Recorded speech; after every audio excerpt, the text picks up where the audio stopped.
Hi guys! Harvesting time again. This time is aani tayo na zucchini. Ayan, let's go!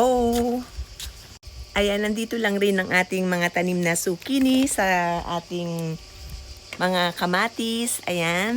So makikita nyo, may mga talong rin tayo. Ayan, at sile. Ayun, marami pa rin tayong mga hinog na kamatis. At ito, ang ating mga dilaw na zucchini. Ayan. Ito mahaba na siya. Ayun mas malaki yung white zucchini natin. Ayan, hindi ko masyadong naaani dahil yung busy ako sa pagkain ng mga tomato. So ngayon naman is aanihin na natin ang ating mga zucchini. At ipakikita ko sa inyo ang isang giant na zucchini. Ayan tingnan niyo naman. Ang laki. O diba? Ayan super laki. At ang taba. Yan ang ating zucchini. Ayan diba? Ang laki talaga. Ang bigat.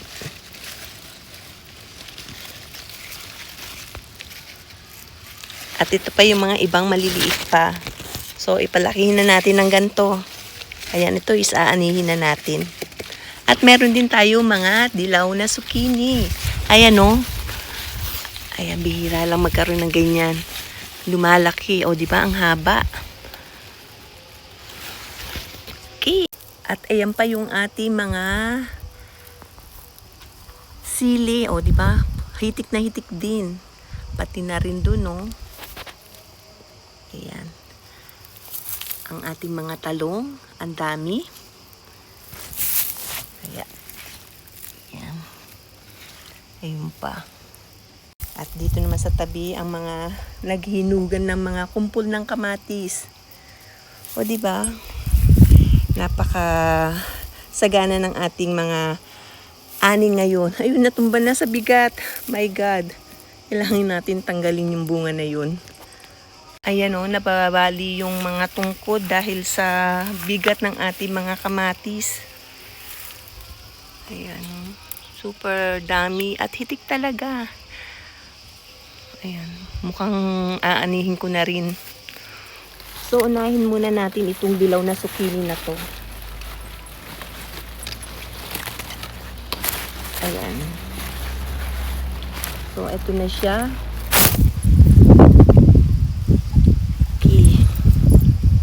Itong mahaba is kunin na rin natin.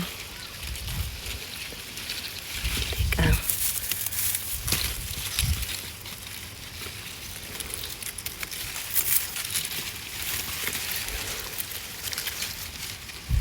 Ayan Okay, ang haba, diba? Ayan Lagay na natin sa ating basket.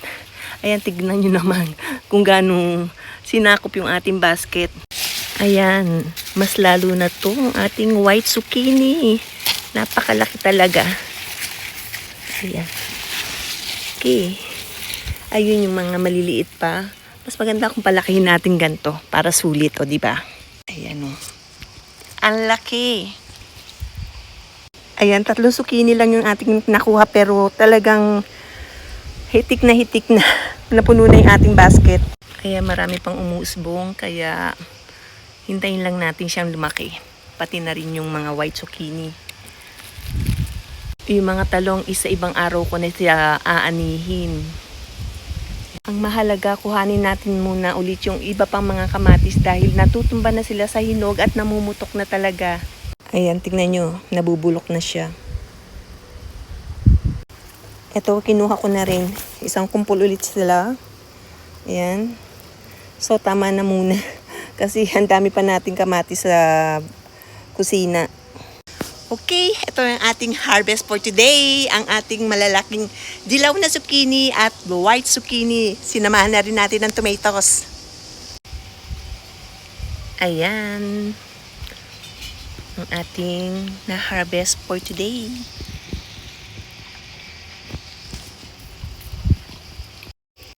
Okay, ayan ang ating masaganang garden. Nahitik sa mga bungang gulay at meron na rin tayong mga prutas. Okay.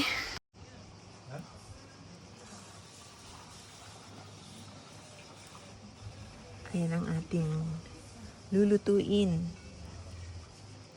Igigisa natin ang ating zucchini.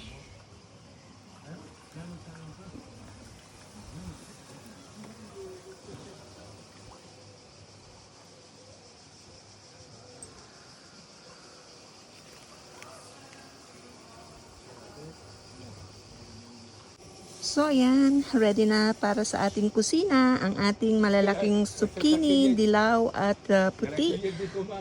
Kasama na ang ating mga tomatoes. Ayan. Ating mga naani, makikita nyo na ang dami doon. Wala na akong mapaglagyan dahil napuno ko na yung aking basket. At ito pa. Ayan o. Ang lalaki niya guys. At iyon pa. Ayan. So, hindi ko na maanin lahat dahil nga punong-puno na yung ating kusina ng tomatoes. Ayan, marami pang hinog. Okay. Ayan ang ating mga tomatoes. Ang lalaki talaga. Diba? Fresh na fresh. Ayun pa. Ang lahat to, ang lalaki, di ba? At ang pula, ayan, karagdagan ani natin. Ayan, nandito pa tayo sa tabo. Punong-puno lahat at isang basket pa yung nandun sa ating kusina. Ayan. So, marami talaga tayong ani ngayon. At naglalakihan at nagpupulahan. Iba't ibang klaseng tomatoes. Merong, ayan, cordobuk. Meron din siyang, ayan, yung ganyan. Nakalimutan ko na yung mga tawag. Pero lahat sila is makakatas. Meron din siyang parang violet. Ayan. At dilaw. Ayan ang ating mga tomatoes. Ayan, pakikita ko rin yung ating nakabasket na mga tomatoes na naani. Okay. Guys, ang ating mga naaning tomatoes. Ayan, ito yung ating cream noir. Ayan, makikita nyo na nagbitak-bitak na siya dahil sa sobrang hinog. Kaya kinuha ko na karamihan halos sa kanila. Kaya iyan ang una natin kakainin kasi mga bitak-bitak na. Okay. Ayan, gawin natin salad. Ating cream noir. Ayan, makikita nyo na nangingitim-itim ang kulay niya. Ayan. So, ayan na. Ready na yung ating tomato noir with young onions.